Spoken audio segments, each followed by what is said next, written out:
E aí galerinha conectada, esse é o canal Exatamente, seu canal de ciências exatas, ciências humanas, ciências da natureza, música e muita cultura. Eu sou o professor Edgar Rafael e sejam bem-vindos a mais uma aula de filosofia.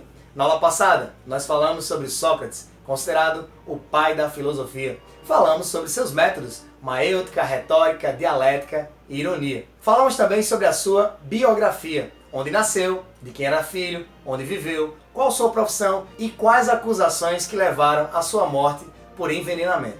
Mais informações sobre esses conteúdos é só você visitar a nossa aula 3 de filosofia. Na aula de hoje nós falaremos sobre o mais ilustre discípulo de Sócrates, o Platão, que até hoje influencia a filosofia ocidental. Mas Platão não seria tão importante para a filosofia ocidental se apenas tivesse repetido ou reproduzido as ideias de seu mestre. Muitas pessoas têm dificuldade de entender quando o personagem Sócrates aparece lá nos diálogos de Platão, quando aquelas ideias são do Sócrates verdadeiro ou são as ideias de Platão ditas pelo personagem Sócrates. Na aula de hoje você vai aprender a diferenciar o Sócrates histórico, ou seja, o verdadeiro Sócrates, do Sócrates platônico. Vamos à aula de hoje? Vem comigo!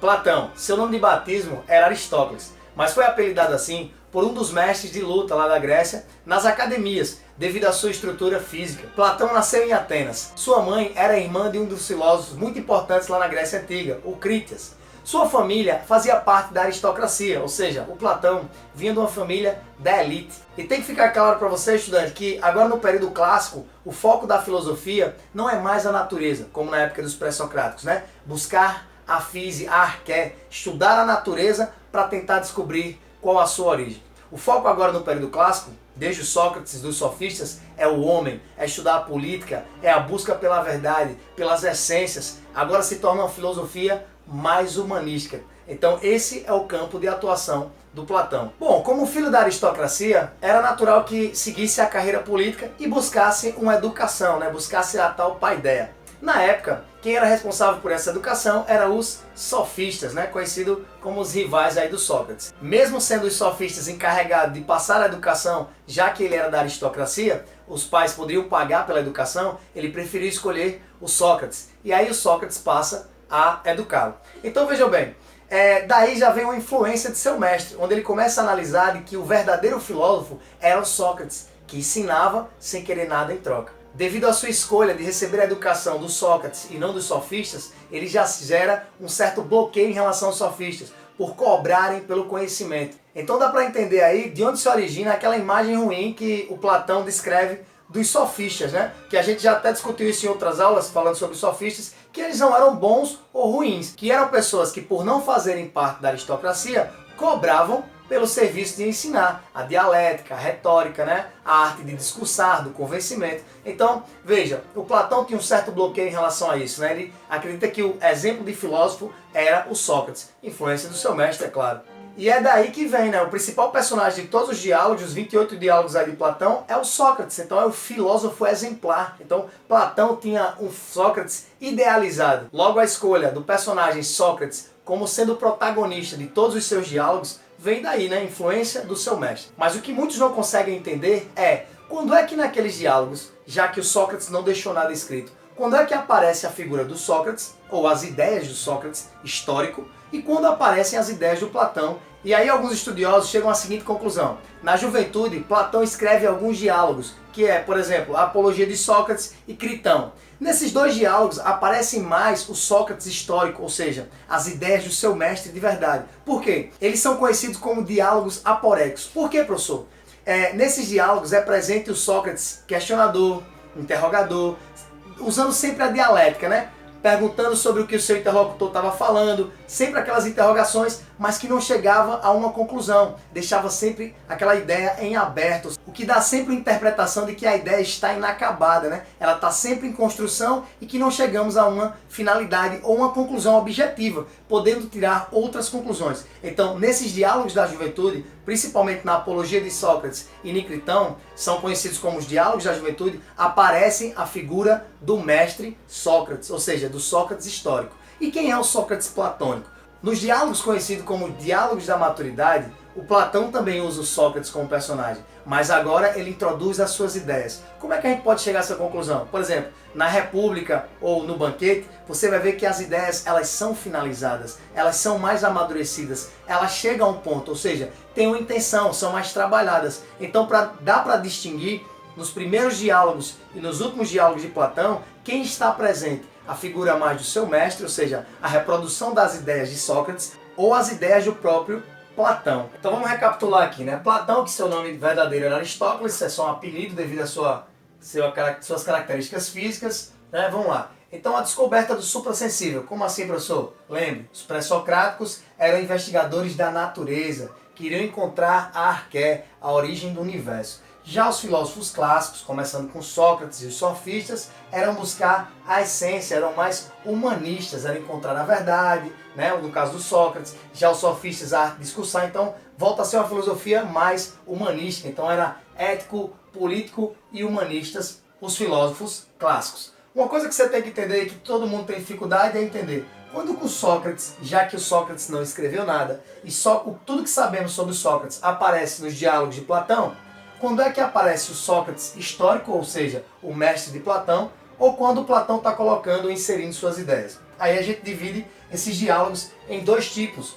os diálogos da juventude e os diálogos da maturidade. Com pouca idade, Platão apenas reproduzia as ideias do seu mestre. Onde é que aparece isso nitidamente? No diálogo A Apologia de Sócrates e Criton. Então, quando você vê isso aí, como é que eu posso identificar, professor? É o seguinte, você vai ver que as ideias não são acabadas, é conhecido como diálogos aporéticos. Então você vai ver Sócrates usando o seu método socrático, dá a entender que não foi concluída a ideia e que podemos tirar outras interpretações daquele diálogo. Já nos diálogos da maturidade, que aí aparece o Sócrates platônico, ou seja, suas ideias de verdade passadas através do personagem Sócrates na República e no Banquete. Então, com mais maturidade, Platão começa a inserir suas ideias e você percebe porque agora elas têm uma finalidade, têm um objetivo e são concluídas. Aos 40 anos de idade, Platão funda uma escola, né, conhecida como a Academia.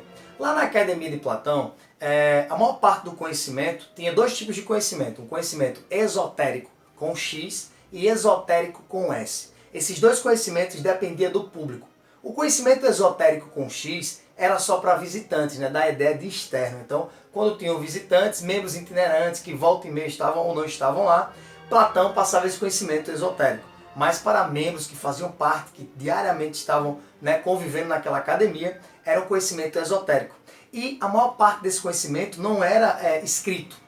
E Platão chega até a afirmar de que as pessoas se escandalizariam se elas soubessem o que realmente era ensinado lá na academia. Então, esse conhecimento era passado de forma oral. A maior parte do conhecimento, veja, a tradição permanece aí, né? Os grandes sábios passam a não escrever o verdadeiro conhecimento, passam de forma oral. E aí esse sentido de escandalizar, meu amigo, não é no sentido de vergonha, é que está muito além da compreensão do povo daquela época. Então, o que era ensinado na Academia de Platão ia muito além do que o povo grego estava preparado. Então, por isso que ele diz que todo conhecimento, ou conhecimento ensinado na academia, escandalizaria o povo grego. E aí você fique claro, né? Conhecimento esotérico era dado para visitantes e o conhecimento esotérico com S, com X para visitantes e esotérico com S para os alunos de verdade. E é interessante que na entrada da Academia de Platão tem uma frase que chama muita atenção, né? Aqui não entre quem não souber geometria. Eu não lembro bem em que obra, mas o próprio Agostinho, ou conhecido pela Igreja Católica como Santo Agostinho, que é muito influenciado pelo Platão nas suas obras, e escreve uma obra muito interessante de ser lida e importantíssima, né, que é Confissões, ele comenta o seguinte: as pessoas ficavam toda hora questionando sobre Deus, e ele dizia assim: para conversar mais comigo sobre Deus, ou tentar entender mais sobre Deus, ou tentar até entender o que eu digo, estude mais matemática, ou seja, conheça o abstrato para falar comigo sobre Deus. Vejam só, apesar de filósofos humanistas, não desprezavam o conhecimento matemático. Isso era também influência dos pitagóricos. Foi eles que organizaram, de certo modo, o conhecimento na Grécia, né? Fizeram enciclopédias, organizaram a matemática, pegaram algo que eles produziam de inédito, pegavam o que já tinha sido produzido e começaram a organizar. Eu quero abrir um parêntese aqui para que você note como é importante o estudo da matemática, né? A matema, que organiza o conhecimento, matemática. Veja como é importante estudar a geometria, a parte tangível que você consegue tocar da geometria, mas também tem a parte intangível, ou seja, a parte inteligível, que vai além, uma parte mais abstrata. E tudo isso está relacionado com a forma com que você vai aprender. Veja, os filósofos humanistas, o Agostinho aí de Hipona, eles não desprezavam esse conhecimento de matemática. Para eles, até aumentaria sua capacidade cognitiva a respeito de certos temas, beleza? Então não despreza nenhum tipo de conhecimento, gostando ou não, se esforça para aprender, porque de algum modo, um tipo de conhecimento vai contribuir para que você aprenda outro. Então não despreze nenhuma das disciplinas. E aí nós chegamos a um ponto. Você recorda que lá nos pré-socráticos existia um conflito entre dois grandes filósofos, que eram o Parmênides e o Heráclito? O Parmênides acreditava que as coisas mutáveis eram enganosas, nos enganavam. Então tudo era como era. O ser era e o não ser não era. Então não havia mudança. Para ele o que havia mudança era falso, não era conhecido. Era uma ilusão causada pelos nossos sentidos. Já para o Heráclito, era que para ele tudo flui, tudo muda, só é verdadeiro a mudança. Então veja bem, essa influência dos pré-socráticos chega ao Platão. E o Platão soluciona esse conflito. Como é que ele soluciona? Ele acredita que os dois, sim, de certo modo, estão corretos, mas aí ele trabalha melhor essas ideias. Como? Criando a ideia do mundo inteligível, ou seja, o mundo das ideias, e o mundo sensível, o mundo concreto. E aí você tem que entender o seguinte, para Platão há uma hierarquia. O mais importante é o mundo inteligível, o mundo das ideias. Lá é onde as coisas são perfeitas. E tudo que nós fazemos aqui no mundo material é cópia da perfeição. Agostinho usa isso. Agostinho diz que o tempo é uma cópia imperfeita da eternidade. E que Deus está na eternidade. E que nós estamos no tempo. Por isso que nós não conseguimos compreender Deus, tempo e eternidade. Apesar de semelhantes, mas um é cópia do outro. E há uma hierarquia. Veja bem, influência das ideias de Platão. Então Platão diz, pô, se eu vejo uma cadeira, essa cadeira já existe no mundo inteligível, essa cadeira já existe no mundo das ideias, e o que é feito aqui já é uma cópia. Então vai perdendo a essência. E ele diz assim, quando você encontrar em algum objeto algo que está presente em todos, esse algo é a essência dessa coisa. E essa essência é o que liga o mundo material ao mundo das ideias. Vamos dar um exemplo, você cria uma cadeira.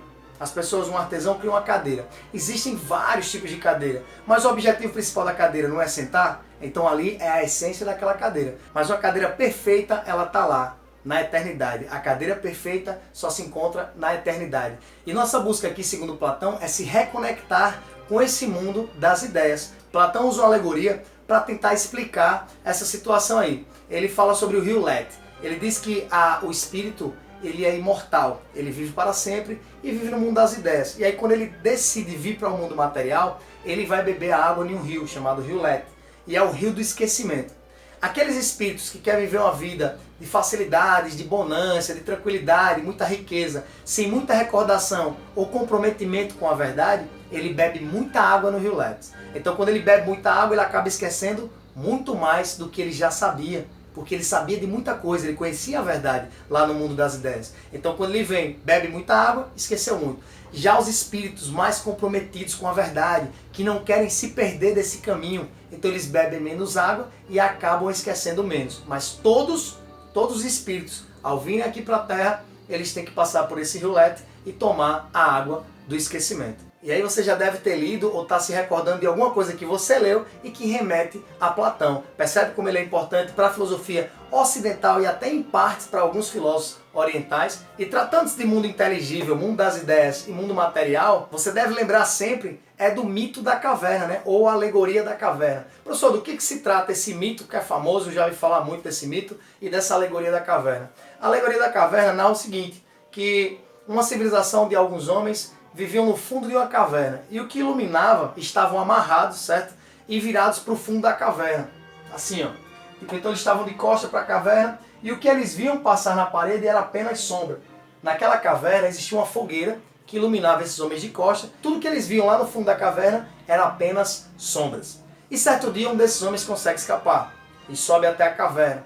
E é interessante que na subida dele vai gerando dor, inconvenientes, dificuldades, até pelo brilho do sol, e aí ele enxerga o sol de verdade, e não mais a fogueira.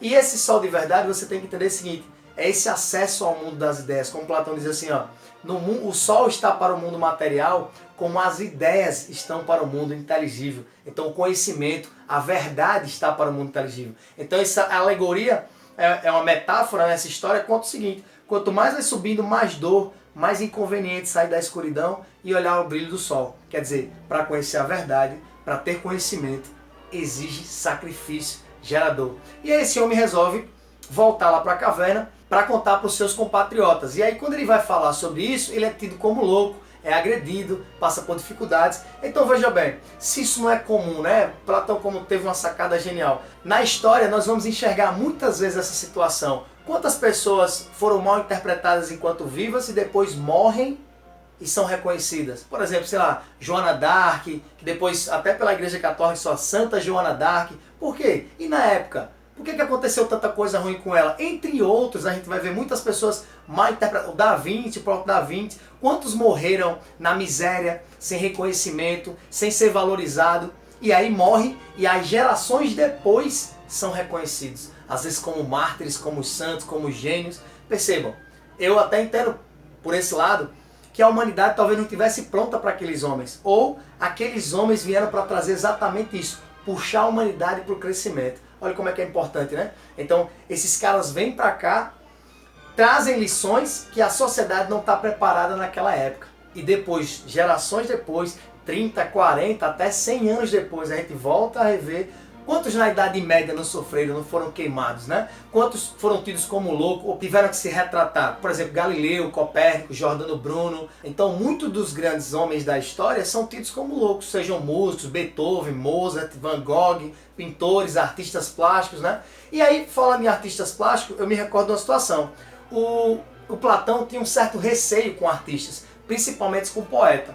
E aí você vai dizer assim, hoje professor, mas no início da educação lá na Grécia, não era feita exatamente por esses caras, pelos poetas, por exemplo, Hesíodo e Homero? É, meu querido, mas o Platão não gostava não, porque o Platão dizia que o Hesíodo e que o Homero, nos seus contos lá na Ilíada, na Odisseia e na Teogonia, usavam da mentira.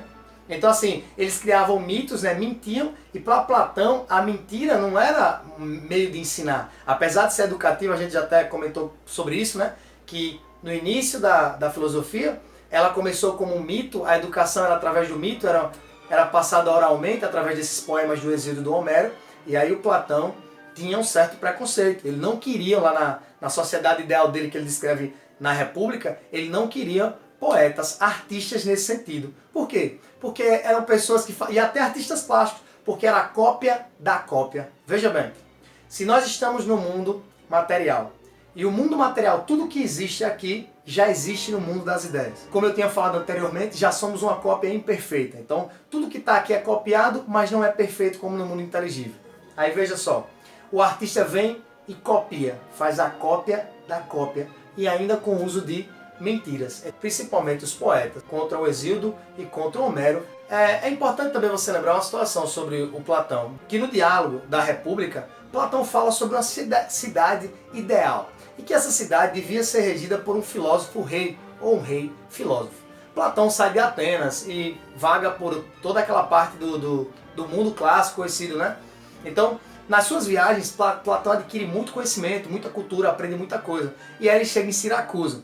E ele já estava com essas ideias, né, de uma sociedade idealizada, e ele tenta educar ou tentar convencer o rei das suas ideias, o rei de Siracusa. E isso não dá muito certo não. Ele acaba sendo preso e é quase que vendido como escravo. Então ele percebeu o seguinte, não dá mais para educar ou tentar explicar algumas ideias para homens já com uma certa maturidade, que são difíceis, né, de ceder, e principalmente quando eles já têm o ego inflado, já têm muito poder. Então não dá para educar mais essas pessoas. E aí o que ele foca? Ele foca na juventude, são os guardiões do conhecimento. Então ele prefere educar essa juventude para que no futuro a juventude faça a diferença. Então a sacada de Platão é essa, mas ele tem essa ideia do filósofo rei ou do rei filósofo. E aí uma obra indicadíssima, né? Já pensou citação, e dá para você citar em inúmeros temas da redação, é a República do Platão, onde ele descreve essa sociedade ideal, gerida e organizada por um filósofo rei. Então Platão passa a focar na paideia, aquele sistema de educação grego,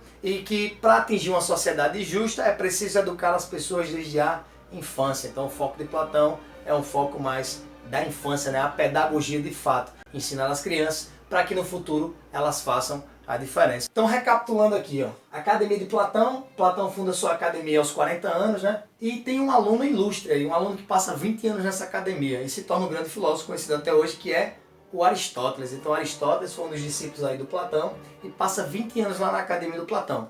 Nas aulas seguintes, nós vamos falar mais sobre o Aristóteles, mas por hora é isso. Então, funda a academia e o que chama a atenção lá? Aqui não entra quem não souber geometria. Lembre da importância da matemática, do conhecimento abstrato, para que se possa entender outras ideias mais complexas. Senão seu senso de interpretação fica muito reduzido. Então tá a importância da matemática. Por isso que nunca saiu da paideia, né, do sistema educacional. Nunca saiu, nem vai sair. É importante o conhecimento de matemática para que você possa absorver outras coisas da melhor forma possível, ter um entendimento melhor, tá certo? O próprio termo matemática quer dizer isso. Matema e mática. Organizar, quantificar, organizar da melhor forma possível o seu conhecimento. Então, conhecer para ele é lembrar. Né? Para ele, toda alma, quando vai encarnar, ela conhece a verdade, ela já sabia a verdade, mas aí ela decide tomar uma água, a água no Rio Letes, que tem a água do esquecimento. Então, quando uma alma quer viver uma vida de bonança, tranquilidade, sem preocupação, sem comprometimento com a verdade ou com a própria sociedade, ela toma muita água no Rio do Esquecimento. Já essas almas mais comprometidas com a verdade, com o conhecimento, com a evolução da humanidade, para Platão, essa alma bebe menos água no Rio Letes. O demiurgo, o que é o demiurgo? Está lá na obra do Timeu. Muitas pessoas comparam o demiurgo com o deus monoteísta, mas não é bem assim não, porque a diferença do deus monoteísta que a gente tem no judaísmo, islamismo, cristianismo, né, o deus cristão aí, é que o Deus criou todo o universo. O Deus monoteísta cria tudo. O demiurgo, para Platão, que ele explica lá no Timeu, apenas organiza a matéria. Então o universo era caótico, né? O universo foi criado caoticamente e o demiurgo se encarregou de organizar essa matéria da melhor forma possível, tá certo? Então a explicação está lá no Timeu. E aí o rei filósofo ou filósofo rei na República, né? O Platão discorre sobre uma sociedade justa, que essa sociedade idealizada vem surgir através da educação, desde a infância, a tal pedagogia, né? Então a gente vai começar a educar, a guiar os jovens para que no futuro possamos colher frutos de uma sociedade mais equilibrada e mais justa. E aí também é importante lembrar aqui, né, a doutrina das ideias, o mundo sensível e o mundo inteligível. Quem melhor explica aí? A alegoria da caverna, a ideia do mito da caverna. Se você relacionar, muitos filmes tratam dessa ideia. Por exemplo, um filme muito interessante, fica a dica aí, um filme de 1999, que é Matrix. O personagem Neo aí, programador, vive um mundo como o nosso, e aí o personagem sempre se sente incomodado com esse mundo, né? Com a forma como o mundo acontece, e aí um personagem chamado Morfeu aparece, eles vêm de outra realidade, e aí ele mostra para ele que o mundo que o Neo vive, a realidade que o Neo vive, na verdade é uma farsa. E aí eles pedem para o Neo escolher, ele quer realmente conhecer a verdade ou quer permanecer na farsa. E aí o Neo escolhe uma pílula e vai entender que na verdade ele vivia numa Matrix e que o mundo real era o mundo ao qual Morfeu vinha, que já tinha passado por diversas catástrofes, um mundo futurístico mais devastado. E aí falar de Platão e não falar do amor platônico, né? Para ficar outra ideia aí também para você lembrar essa questão de mundo inteligível e mundo sensível. Quem é que nunca teve um amor platônico? O que é o tal do amor platônico? Idealização que você tem de alguém que você não chegou nem a conhecer às vezes ou dialogar, mas você já criou toda aquela história, a perfeição da pessoa. E aí quando você passa a conhecer, você vê que não é tudo aquilo que você pensava. É uma coisa real, então vai ter defeitos, vai ter falhas. Porque como pessoas de verdade, segundo Platão, se estamos no mundo sensível, então somos sujeitos a falhas, a incoerências. Já no mundo inteligível é da perfeição. Mas os poetas querem viver, ou os músicos que buscam inspiração nesses amores platônicos, eles querem viver na realidade sensível, mas tendo amores inteligíveis. Então serve só de inspiração. Nossa aula de filosofia fica por aqui e a aula de hoje nós falamos sobre o gigante da filosofia que influencia toda a filosofia ocidental e até oriental até hoje, que foi o Platão. Esse é o canal Exatamente, eu sou o professor Edgar Rafael, fiquem com Deus e até a próxima aula. Lembre-se, quando a gente se vê, a gente se encontra.